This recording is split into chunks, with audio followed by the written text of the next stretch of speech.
The United States may be closer than ever to ending its 5-month conflict with Iran. But according to a new Reuters report, the price of peace could be enormous.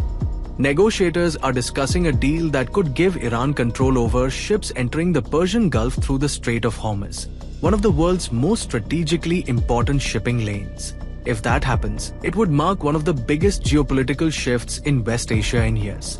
Before the war, ships passed freely through the strait without paying fees. Now, Iran reportedly wants commercial vessels to pass through its territorial waters, and it also wants to charge them. According to Reuters, Iran and Oman have made significant progress in negotiations over reopening the Strait of Hormuz. The proposal reportedly being discussed would allow Iran to oversee ships entering the Gulf, while discussions continue over exactly how outbound traffic would operate. That is a major change, because before the war, the strait functioned as an international shipping route where commercial vessels could pass without seeking Iran's permission or paying transit fees. Now, Iran reportedly wants a formal role in managing traffic, and that's where the negotiations become complicated. According to Reuters, Iran is seeking transit fees of between 5% and 7% of the value of the cargo carried by ships using the strait. Oman is reportedly discussing a much lower figure, around 3%. The United States, however, wants no fees at all.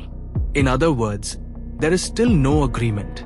Now, if Iran ends up controlling access to ships entering the Gulf, many analysts would view it as a significant strategic victory for Tehran. Remember, this war began after the United States and Israel launched military operations against Iran in February.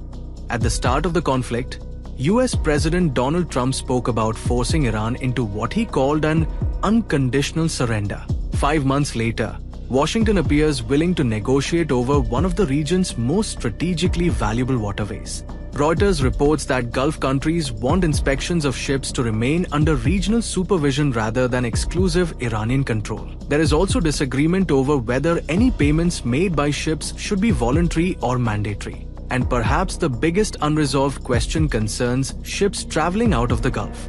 Iranian officials say commercial vessels would pass through Iranian territorial waters, both inbound and outbound. Negotiators have not yet reached agreement on exactly how that would work.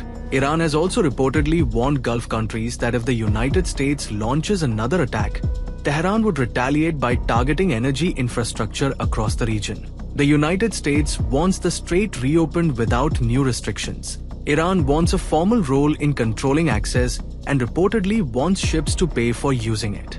And until negotiators bridge that gap, the world's most important oil route and the prices consumers eventually pay for energy will remain tied to what happens in a narrow stretch of water between Iran and Oman.